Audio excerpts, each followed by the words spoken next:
And welcome to TalkFCB, and welcome back here to the channel, guys, and I'm very, very happy that it is Champions League week here, and going forward, we are going to be looking at all of the last 16 ties, which I have to say, there are some fantastic matchups, some brilliant occasions ahead of us, and the Champions League always does bring out the very best in teams, the very best occasions, under the lights in the midweek games. It's all coming up. Let's do this. And first of all, let's start with one of the ties of the round between two big hitters and really big expectation in Europe this season for both Manchester United and Paris Saint-Germain. PSG are obsessed with the Champions League. Their owner wants it more than anything else. But United are really looking confident right now. A resurgent Manchester United. They're up to 4th in the Premier League, inside the Champions League places once again. And Ole Gunnar Solskjaer has really inspired this group to really fulfill their potential, because we've always known that Man United have good players. They guaranteed that. They've got the money to go out there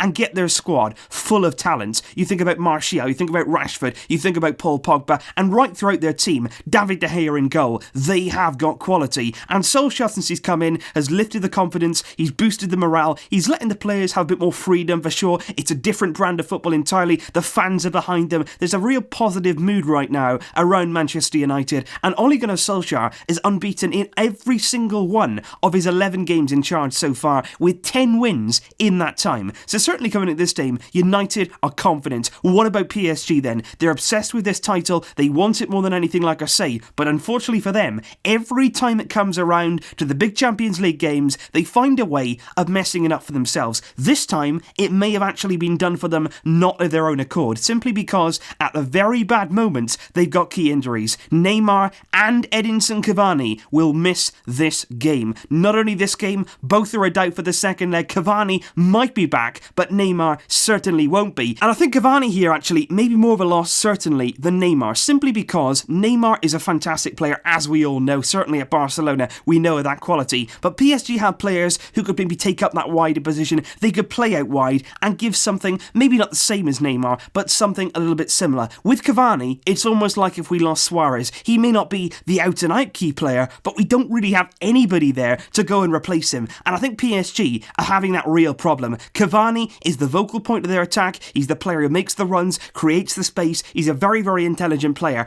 and they are going to miss him tomorrow at Old Trafford, and they need to get an away goal. They cannot afford to lose heavily. United right now are firing on all cylinders. Paul Pogba is really coming into his own in that midfield, and PSG do look weak in that midfield area. It's going to be a fantastic game. United, I would say, going into this one, are favourites, but how it'll turn out, we're going to have to wait and see. Also on Tuesday, like I say, Roma against Porto. Roma, of course, semi-finals last season, and of course they knocked out Barcelona in the process in sensational fashion, unfortunately. But I have to say, so far this season, Roma have been really, really poor. They've endured a very, very difficult campaign up until now. They're certainly under pressure in terms of the players. The fans are on their back. The manager is certainly under major pressure. I would go as far to say if Roma got knocked out at this stage, the manager would certainly, Di Francesco, feel the force and potentially be sacked on the back of that. They're currently 6th in Serie A, whereas Porto are flying high. They're flying high right now at the top of the Primera Liga. They top their group, Group D, coming into this game, and it's certainly a game that's there for the taking for Porto. Roma right now lacking in confidence. They should be favourites in this. They've got some very good players, but at the end of the day, confidence at this stage of the season can go a long, long way. And Porto here, if they take their chances, if they play like they can, they might fancy their chances here of leaving Stadio Olimpico with something to take back to Portugal. Wednesday, we'll see Ajax against Real Madrid, and this one going into the game was one that I was really, really looking forward to, simply because in the group stage, Ajax was sensational. They took Bayern all the way. They were really, really unlucky actually not to top their group. They're second right now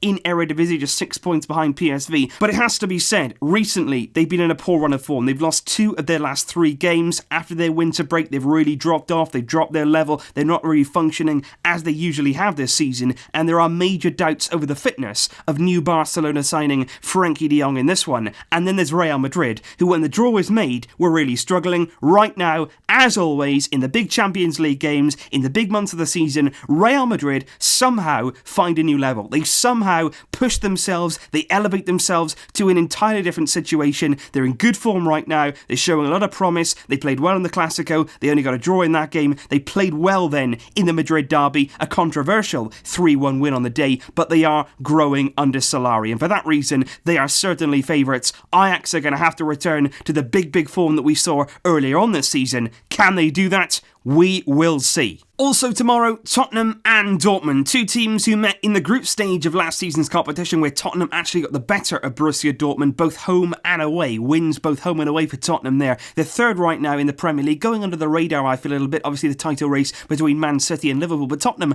are only 5 points behind Man City right now. But of course, coming into this game, the big team news is they will be missing still Harry Kane from their front line. And much like Cavani, much like Suarez, there's not really somebody else there to real step up for Tottenham. They got Son, who can play in and around the forward area, but as an out-and-out number 9 centre forward, the only real player is Fernando Llorente, who doesn't really give Tottenham anywhere near the same coverage as Harry Kane does. But obviously Dortmund coming into this game, certainly having a good season so far, top of the Bundesliga right now, ahead of their big rivals Bayern Munich by 5 points, but they too have injury problems coming into this game. Marco Reus, unfortunately, one of those players who always seems to get injured, always seems to pick up these niggly injuries just before these big games. So much talent, so much quality, and he will be missing on this occasion, as will Paco Alcácer, who's also been ruled out with injury. Somebody, of course, now who is a permanent Dortmund player. But this one should be really entertaining, simply because two very similar sides, two very similar styles. They've got good coaches, they play with good intensity, both of them,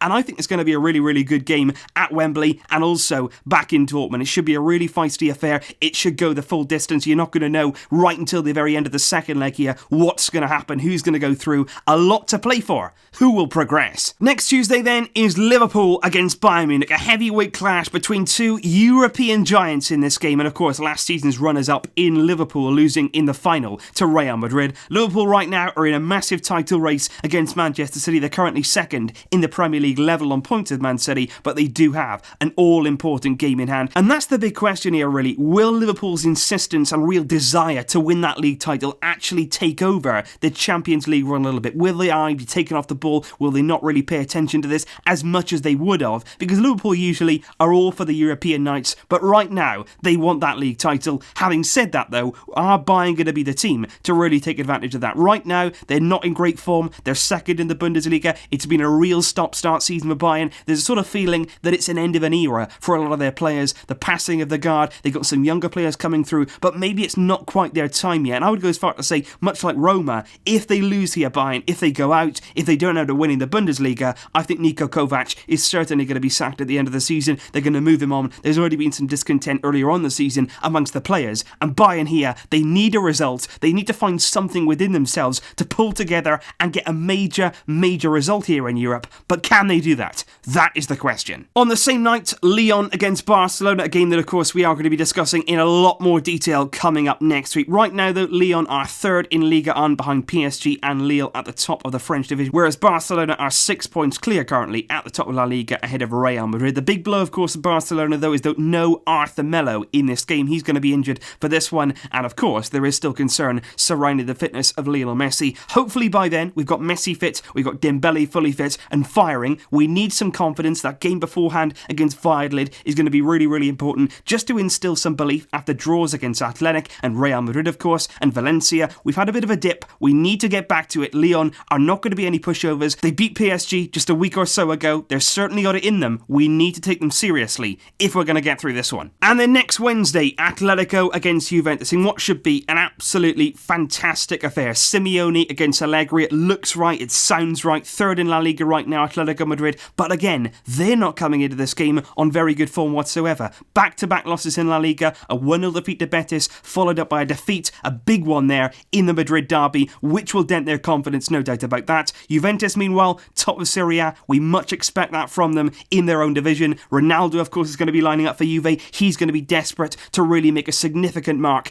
in this competition for his new side. Who will come out on top in this one? I'm thinking right now, Juve are certainly favourites. Atletico Madrid in recent years have been brilliant in the Champions League, but obviously last season they weren't so convincing out in the group stage. This season, right throughout the league season, there's been opportunities for them to really gain on us, and they haven't really done that. So I think in this game, Juventus right now are certainly favourites, but I would never ever rule out Diego Simeone and his players somehow mustering up a result. And finally, Schalke against Manchester City in what was here, I would say, certainly on paper, one of the most one-sided, if not definitely the most one-sided tie of all the Champions League last 16 matches. Schalke here, if they managed to get a result against Pep City, they would cause one of the all-time Champions League shocks by eliminating them, and I don't think it's going to happen. Schalke in the Bundesliga have not been consistent this season. They're not really here a threat to Manchester City. The only people who can beat City here are themselves. If they don't take this game seriously, if they try and think they can walk it, they might get shocked. But at the end of the day, Pep is not going to allow it to happen. They're going to have the right intensity, they're going to have the right attitude, and I think certainly Man City here are going to progress against Schalke, and it's probably going to be very, very comfortable. And that there, guys, is my thoughts on the upcoming Champions League ties. And like I say, I'm very, very excited, very enthralled to be watching the Champions League once again. Please leave your predictions down below. What ties really stand out to you? Who do you fancy to go through? And if there's any shocks that you expect, please let me know